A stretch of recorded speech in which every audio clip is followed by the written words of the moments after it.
여러분 일주일 동안 잘 지내셨습니까? 네. 한번 옆 사람하고 이렇게 한번 인사할까요? 참 잘 오셨습니다. 참 잘 오셨습니다. 예. 귀하고 복된 자리에 여러분 참 잘 오셨습니다. 한번 뒤에 누가 오시는가 한번 보세요. 뒷사람에게도 한번 인사하시죠. 참 잘 오셨습니다. 참 잘 오셨습니다. 예. 감사합니다. 이렇게 또 새로운 얼굴 이렇게 오신 분도 이렇게 뵈게 돼서 너무 감사합니다. 야고보를 칼로 죽인 헤롯 아그리파 1세는 곧 이어서 예루살렘 교회의 기둥이라고 할 수 있는 베드로를 잡아서 오게 가둡니다. 그 이유는 딱 한 가지였습니다.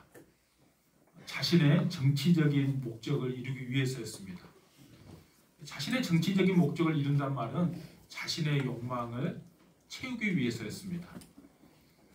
야고보를 칼로 죽이니까 이스라엘 백성들이 기뻐했다고 성경은 기본적으로 우리가 보았어요. 그 기뻐한 것을 보고 베드로도 죽이기 위해서 오게 가둔 것입니다. 헤롯은 베드로를 오게 가뒀지만 주의 천사들이 이제 그 옥에서 베드로를 구출해냅니다. 날이 새고 나면 텅 빈 감옥을 보게 될 것입니다. 그러면 궁궐은 막 발칵 뒤집히게 될 것입니다. 왜냐하면 그럼 베드로를 옥에 가뒀어요. 저번 주로 살펴보았잖아요. 4명이 4개 조로 16명이 베드로를 철저하게 감시했어요. 베드로 양손에는 사슬로 묶여져 있었어요. 도저히 빠져나올 수 없는 상황인 것이죠. 그런데 그런 상황에 주의 천사가 베드로를 이끌어낸 것이죠. 그 당시 로마 군사 규율에 의하면 제수를 지켰던 그 병사가 그 제수에게 어떤 일이 발생하거나 만약에 탈옥하게 되면 그 제수에게 물어야 할 그 형벌을 그 병사에게 묻는 법이 있었어요.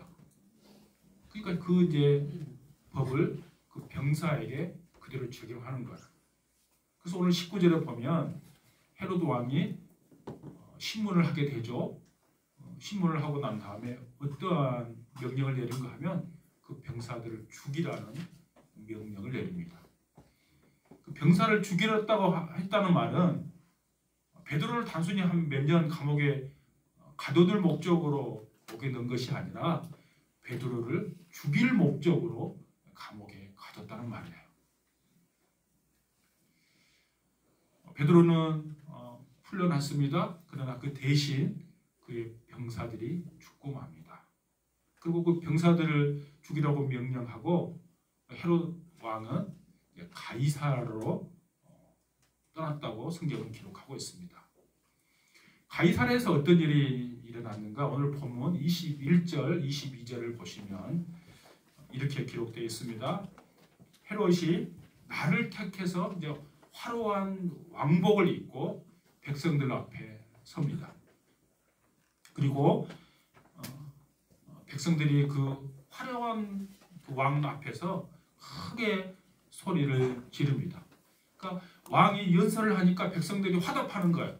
어떻게 화답하는가 하면 이것은 신의 소리요 사람의 소리가 아닙니다 라고 화답합니다.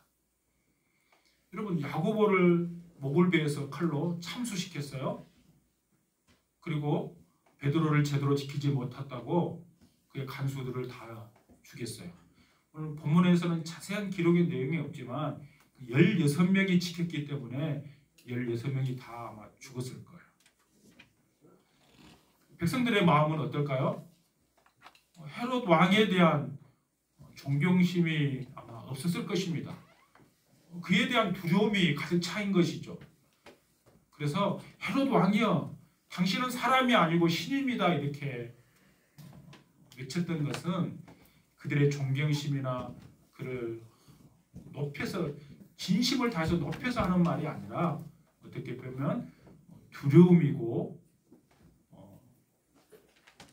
자신들 속마음을 다 감춰놓고 하는 이야기인 것이죠. 여러분 헤롯은 마치 하나님처럼 행동했습니다. 자신이 그냥 온 우주의 중심인 것처럼 그런 행동했습니다. 그런 헤롯이 최후가 어떻게 되었는지를 23절에서 기록하고 있습니다. 여러분 23절을 다시 보십시오. 23절 같이 읽습니다. 시작. 헤롯이 영광을 하나님께로 돌리지 아니하므로 주의 사자가 곧 친히 벌레에게 먹혀 죽으니라. 아멘. 이것은 단순히 헤롯이 이때만 하나님께 영광을 돌리지 않았다는 말을 하고 싶은 거 아니에요. 그가 평생 삶을 사는 방식이 하나님께 영광을 돌리지 않았다는 거예요. 평생 하나님께 영광을 돌리는 일에는 관심이 없었고 자기의 영광을 추구하는 삶을 살았다는 거예요. 그래서 하나님께 영광을 돌리지 않았으니까 하나님께서 그를 치셨다고 성경은 기록하고 있습니다.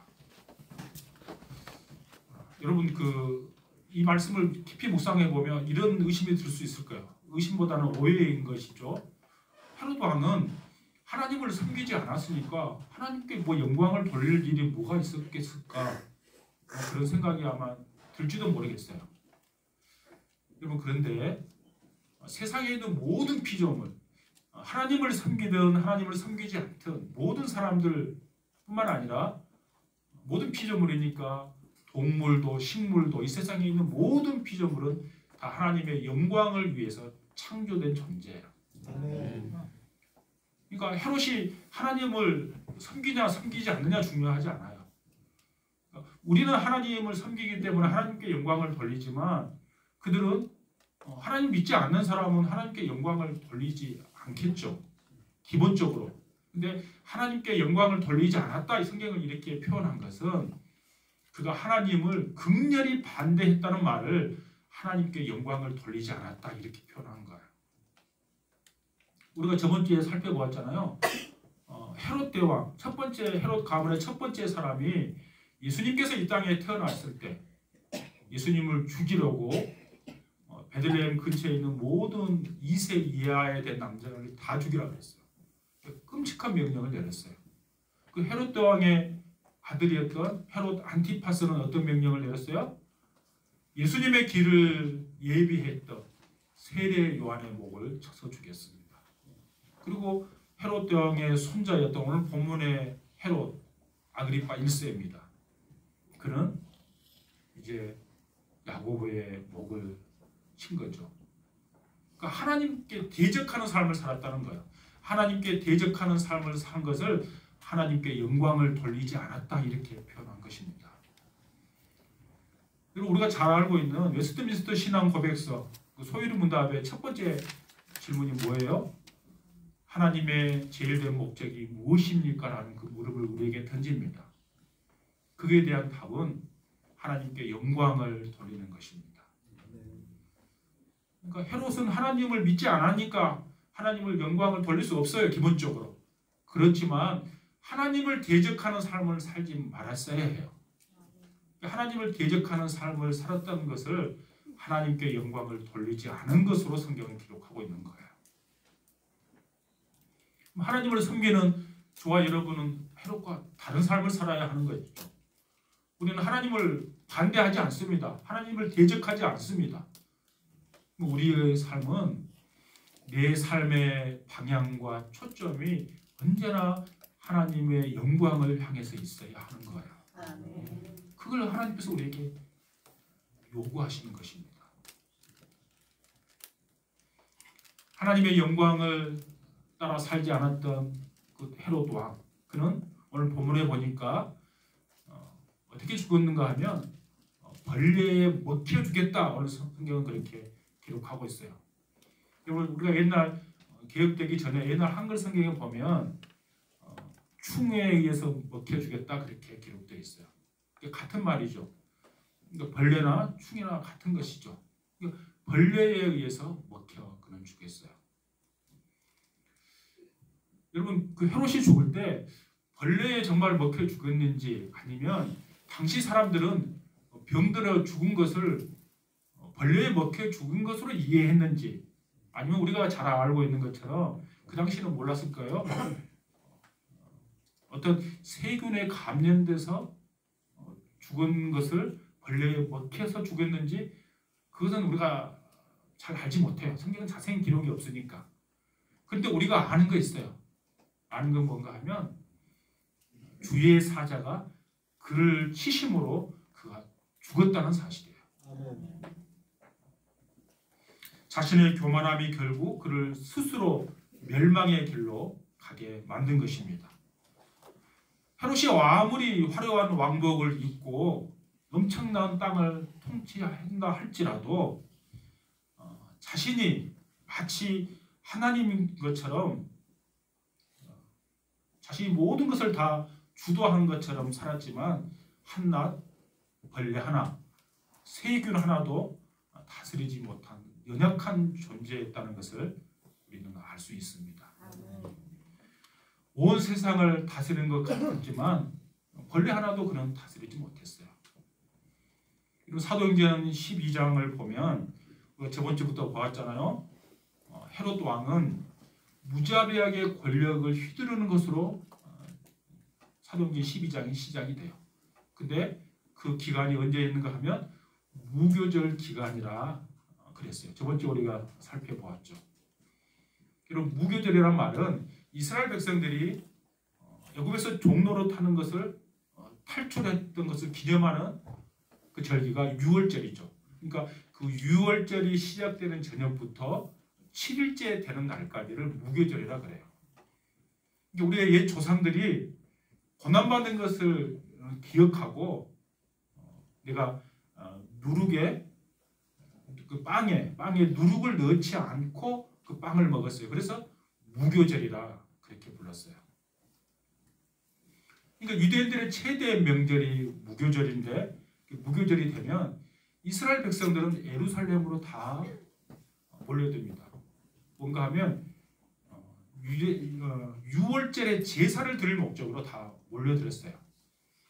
신학자들에 의하면 당시 예루살렘에 살고 있는 사람들의 숫자는 3만 명에서 많아봤자 5만 명 정도 살았을 것으로 추정해요. 근데 유월절이 되면 이스라엘 백성들이 다 예루살렘으로 모이게 되는데 그 인원이 약 100만 명 정도 모였을 것이라고 신학자들은 추정합니다. 그러니까 생각해 보세요. 한 5만 명 모였다고 하면 100만 명이 한 번에 모이면 얼마나 많은 숫자가 모이게 된 것입니까? 거의 20배 정도 모이는 숫자가 되는 거잖아요. 그러니까 그 당시는 예루살렘을 다스리고 있는 왕, 헤롯 왕이죠. 헤롯 왕은 아마 압박을 받았을 거예요. 왜냐하면 갑자기 많은 사람이 한 자리에 모이게 되니까 이스라엘 백성들은 어떻게 돼요? 종교적 열심이 있죠. 민족주의에 대한 자긍심이 가지고 있죠. 그러니까 종교적 열심과 민족주의가 함께 합해지면 크나큰 시너지 효과가 나타나서 어떤 작은 일에도 정치적인 폭동이 일어날까 봐 당시 다스리고 있던 왕은 두려워했어요. 그러니까 매년 1년마다 예루살렘에 모이는 것을 그들은 두려워할 수밖에 없는 것이죠. 그래서 혹시 일어날지 모르는 밀란을 대비해서 그 가능성을 사전에 없애기 위해서 무교절이 시작되기 전에 유대인들의 환심을 살 필요가 있었어요. 그것을 어떤 결과로 나타났나요? 그 바로 예수님의 제자였던 야고보를 죽이는 것으로 나타났어요. 여러분, 당시 예수 믿는 사람들, 그리스도인들은 이렇게 말했습니다.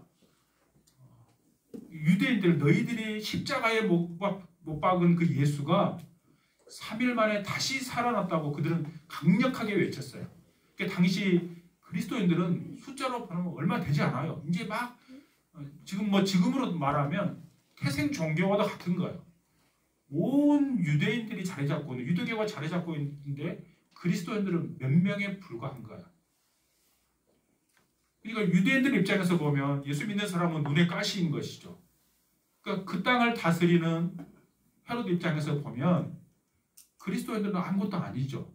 유대인들의 마음은 그 환심을 사기 위해서 야고보를 칼로 죽였고 그 생각은 아주 좋은 반응으로 나타났죠.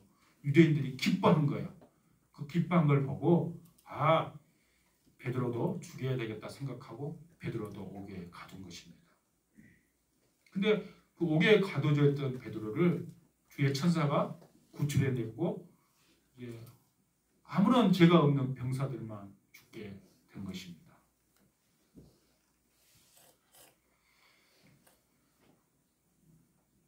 여러분, 헤롯은 진리나 정의와는 원래부터 거리가 먼 사람이었습니다. 그에게 옳고 그름은 아무런 의미가 없었습니다. 그의 인생의 최대의 관심사는 오직 자신의 권력, 자신의 욕망이었습니다. 자기의 욕망을 위해서라면 죄 없는 사람도 옥에 가두고 충분히 죽일 수 있는 그런 사람이었습니다. 그는 한마디로 자신의 욕망에 눈이 멀어서 선과 악, 의와 불의를 분간하지 못하는 어리석고 비참한 인간이었습니다. 그뿐이 아니었습니다. 그는 자신의 권력에 심취해서 스스로 자신이 하나님의 자리를 차지해버렸습니다. 여러분, 우리가 성경에서 말하는 죄의 핵심이 무엇입니까? 하나님은 필요 없고 내가 하나님이다, 내가 주인이라고 하는 것이 죄의 핵심이라고 제가 그랬어요. 죄라는 것은 우리가 세상에서 말하는 죄는 나쁜 짓하고 도둑질하고 이것이 죄지만 성경은 그걸 죄라고 말하지 않아요. 성경에서 말하는 죄의 핵심은 내가 하나님의 자리에 앉은 것이 죄의 핵심이에요.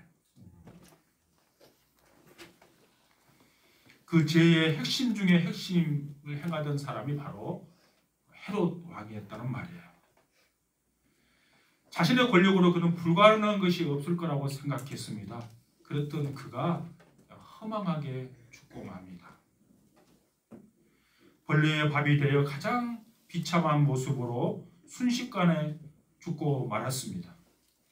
그 엄청난 권력으로도 그는 막상 자신의 생명을 갉아먹는 벌레 한 마리도 어떻게 처치하지 못했습니다. 그 본문은 이렇게 말합니다. 주의 사자가 곧 치니 그랬습니다.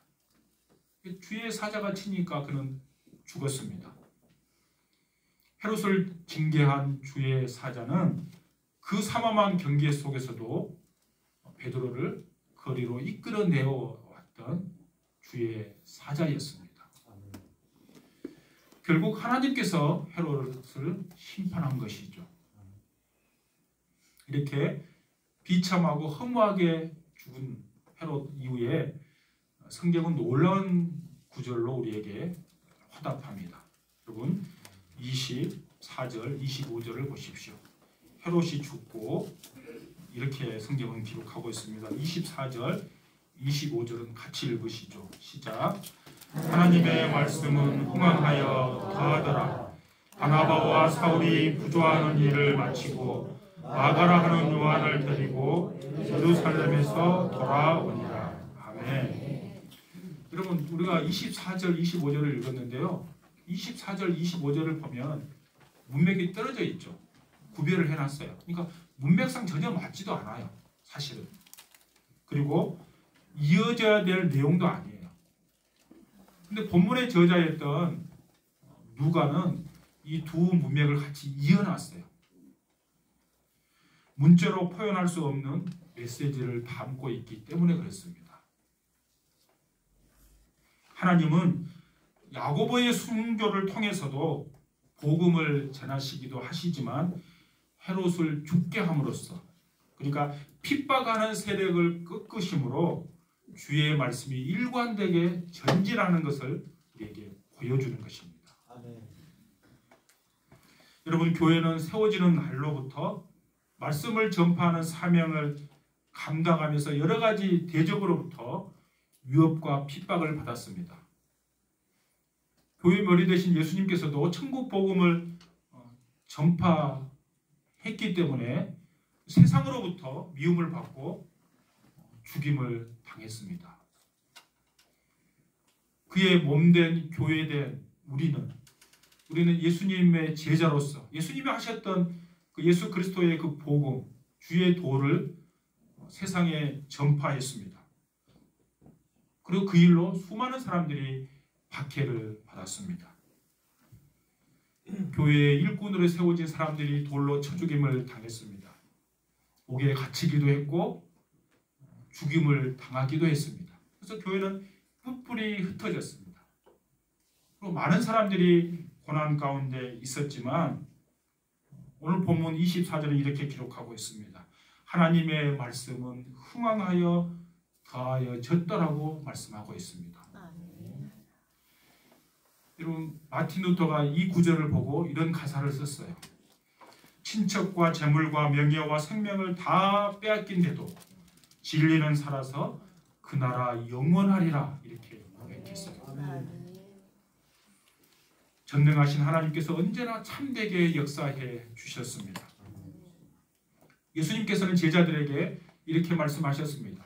마태복음 24장 14절에 보시면 이 천국 복음이 모든 민족에게 증언되기 위하여 온 세상에 전파되리니 그제야 끝이 오리라. 아멘. 다른 말로 바꿔 말하면 끝이 오기까지 천국 복음이 담긴 하나님의 말씀은 흥왕하여 온 세상에 전파되어야 한다는 것입니다. 하나님께서 모든 민족에게 하나님의 말씀을 반드시 증언하실 것입니다. 그리고 그 사명은 교회에 부여된 사명입니다. 이게 교회 공동체는 세상 끝날까지 복음을 전파할 사명을 부여받았습니다. 그래서 마태복음 28장 19절에 보시면 너희는 가서 모든 민족으로 제자를 삼으라 그렇게 주님께서 말씀하셨어요. 여러분, 이 구절을 가지고 우리가 교회의 연구 비전을 만든 거예요. 영혼을 구원하여 예수 그리스도의 제자로 세우는 교회. 이 비전을 우리가 세운 것입니다. 여러분, 25절에 보면 25절을 말씀을 풀어서 말하면 이런 거예요. 하나님의 말씀이 흥왕하여 예루살렘과 온 유다와 사마리아를 넘어서 모든 민족에게 복음이 증거되는 것을 25절에서 말씀하고 있는 거예요. 25절에 보면 바나바와 사울이 흉년을 맞이한 예루살렘 교회에 부조하는 일을 마쳤죠. 그리고 마가라는 요한과 함께 다시 안디옥 교회로 돌아왔어요. 안디옥 교회에 돌아왔을 때 안디옥 교회에 무슨 일이 일어났는가 하면 이제 성령의 하나님께서 특별히 바나바와 사울을 선택해서 세상에 복음을 전하는 자로 그를 세워줍니다. 그러니까 오늘 우리가 12장까지 보았지만 이제 다음 주부터 살펴볼 13장부터 28장까지 내용을 보면 하나님의 말씀이 흥왕하여 모든 민족에게 더해지는 역사, 즉 성령의 역사를 우리가 보게 될 것입니다. 그리고 그 역사의 장면 장면마다 하나님의 영광을 무시하고 자기의 영광을 추구하는 그리스도를 대적하는 사람들도 우리가 만나게 될 것입니다. 여러분, 교회는 하나님의 말씀을 맡은 진리의 기둥과 터로서 모든 환난과 핍박 중에서도 하나님의 말씀을 전파하는 일을 멈추지 않았습니다. 그리고 하나님은 말씀을 흥왕하게 하셨습니다. 지금도 하나님은 온 세상의 천국 복음, 하나님의 말씀을 우리를 통해서 전하시기를 원하세요. 세상 끝이 올 때까지 하나님은 그 역사를 멈추지 않으실 것입니다. 근데 누굴 통해서 그 일을 하신가 하면 저와 여러분을 통해서, 교회를 통해서 그 일을 이루어 가실 것입니다. 그럼 제가 한 주간을 보낼 때 제 아내한테 제가 들은 이야기예요. 한 5분 정도가 제 아내한테 그런 이제 간증 비슷하게, 또 제가 직접 들은 것도 있고, 또 제 아내를 통해서 제가 들은 이야기예요. 제가 너무 감사했어요. 우리 교회 성도들이 정말 하나님 말씀을 이렇게 내 마음에 딱 새기고 그냥 보내는 것이 아니라 각자 위치에서 다 복음을 전하는구나, 제가 그것을 느꼈어요. 한 5분이 이야기를 했는데요. 어떤 집사님은 복음을 전하니까 우리 교회 나와야 되는 다른 교회를 가버렸다는 거예요. 그렇지 않아도 너무 안타깝다고. 사모님 내가 그토록 오랫동안 복음을 전했는데 우리 교회에 안 오고 다른 교회 가버렸다고. 그럼 상관없어요. 우리 교회에 나와도 괜찮고 다른 교회 가도 상관없는 거예요. 복음이 그 마음에 심겨에 있어서 예수님을 믿는 것이 중요한 것이지 어느 교회 선택하는 것은 아무런 의미 없어요. 복음 전하는 것이 중요한 거예요. 우리 우정아 성도님은 예수 믿는 지 얼마 안 돼요. 근데 친구에게 복음을 전한 거예요. 아마 그 친구가 우리 교회 나올지 안 나올지를 몰라요. 근데 나오고 안 나오는 거 중요한 게 아니고 복음을 전했다는 게 중요한 거예요. 그 뒤에 일은 하나님이 역사하시는 거예요. 우리 문전대 권사님이 마을의 사람들에게 많은 사람들에게 복음을 전했어요. 아마 그 사람들의 마음의 문이 아마 곧 우리 같이 예배 드릴 수 있을 것 같아요. 제가 느낌으로는. 제가 받은 느낌으로는. 그 외에도 많은 사람들이 아마 자리 위치에서 복음을 전한 줄로 믿습니다. 우리의 순종을 통해 심겨진 하나님의 말씀의 결실로 구원받은 성도들 계속해서 하나님께서 모실 것입니다. 여러분 그걸 믿으십시오. 우리는 말씀을 전하는 것이 우리의 책임이고 그 사람을 감동시키는 것은 성령의 하나님께서 하시는 일이에요. 여기서 우리가 기억해야 할 메시지가 있습니다. 하나님의 역사 속에서 사람들에게 주신 모든 것, 재능과 물질과 건강과 우리의 지식과 지혜 모든 것들은 다 하나님의 구원의 역사에 초점이 맞춰져 있어야 된다는 거예요. 우리에게 주시는 것은 그냥 우리 욕망을 채우는 수단으로 주신 거 아니에요.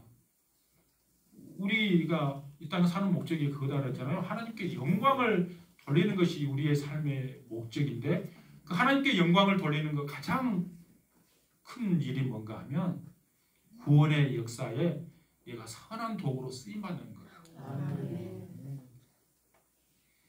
저와 여러분이 나는 부족하지만 성령의 하나님을 힘입고 하나님의 구원의 역사에 쓰임받는 선한 주의 종들이 다 될 수 있기를 축복합니다. 여러분 내가 내 인생을 한번 돌아보십시오. 특별히 좀 연세가 중년이 좀 넘어갔다면 내 인생이 여러분 어떻습니까?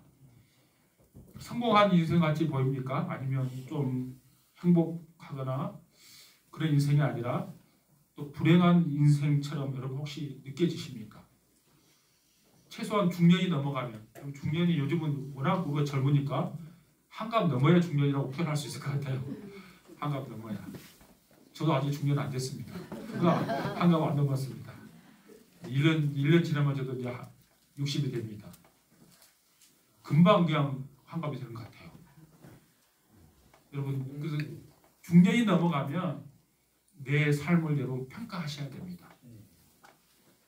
근데 그 삶을 평가할 때 여러분 이렇게 평가하셔야 돼요. 내가 지금 세상의 기준으로 보면 성공했는지 돈을 많이 벌었는지 내 자녀가 막 성공해가지고 막 유명한 사람이 됐는지 이런 것으로 우리의 성공의 평가를 주님은 하지 않아요. 내가 세상의 기준으로 보면 성공했든지 아니면 세상의 기준으로 보면 가장 어떻게 보면 좀 실패하는 인생까지 보인다 할지라도 우리의 삶이 주님께서 가장 기뻐하는 구원의 역사에 초점이 맞춰져 있고 그 일에 내가 쓰임받고 있다면 우리는 성공한 인생이에요. 내가 아무리 돈을 많이 가져도 내가 그 일과 아무런 상관없이 내 욕망을 채우는 삶을 살아가고 있다면 하나님은 결코 우리를 성공했다고 평가하지 않을 것입니다. 그러므로 내 상황이 어떤 상황에 처해 있든지 내 중심이 구원의 역사에 맞춰져 있기를 축복합니다. 하나님은 그걸 우리에게 요구하시는 거예요. 오늘 본문의 말씀은 우리에게 주시는 메시지가 분명합니다. 그토록 엄청난 부귀영화를 누렸던 헤롯, 남들에게 말 한마디면 남들을 다 죽일 수 있는 그 권력의 정점에 있었던 헤롯이 너무도 허무하게 죽고 말았습니다.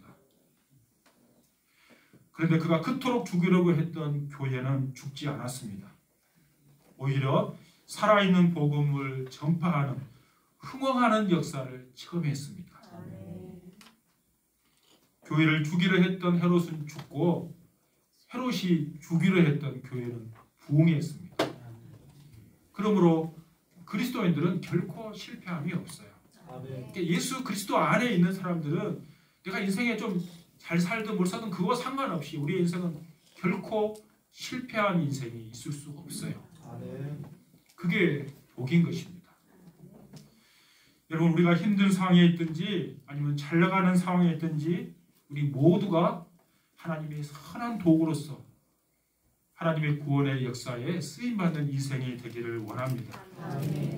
땅 끝까지 복음을 증거하는 주님의 명령에 순종하는 저와 여러분 될 수 있기를 축복합니다. 생명의 복음을 알지 못하고 영적인 일을 가볍게 여기는 영혼들을 향해서 그리스도의 참된 복음을 증거하는 것이 여러분 우리의 삶의 목적이고 우리에게 주어진 숙제이기도 한 것입니다. 그 과정에서 우리는 하나님을 뜨겁게 사랑하고 이웃을 진심으로 사랑하는 거예요. 여러분, 영혼 구원을 위해서는 하나님을 뜨겁게 사랑하는 마음이 없고 이웃을 진심으로 사랑하는 마음이 없다면 이웃을 향해서 복음을 증거할 수 없어요. 또 그러므로 혹시 내가 나는 좀 복음을 전해야 되는데 예수를 소개해야 되는데 그게 잘 안 된다면 여러분 내 자신에게 결단하지 마십시오. 주님께 더욱더 가까이 나아가십시오. 그러니까 하나님의 사랑을 아는 사람만이 하나님을 뜨겁게 사랑할 수 있고 이웃을 사랑할 수 있어요. 그 사랑하게 되면 그 사람이 죄 가운데 멸망의 길로 가는 것을 그냥 두고 볼 수 없는 거야. 그래서 입술을 열어서 복음을 증거할 줄로 믿습니다. 저와 여러분이 모두가 하나님 앞에 선하게 쓰임받는 주의 종들이 다 될 수 있기를 축복합니다.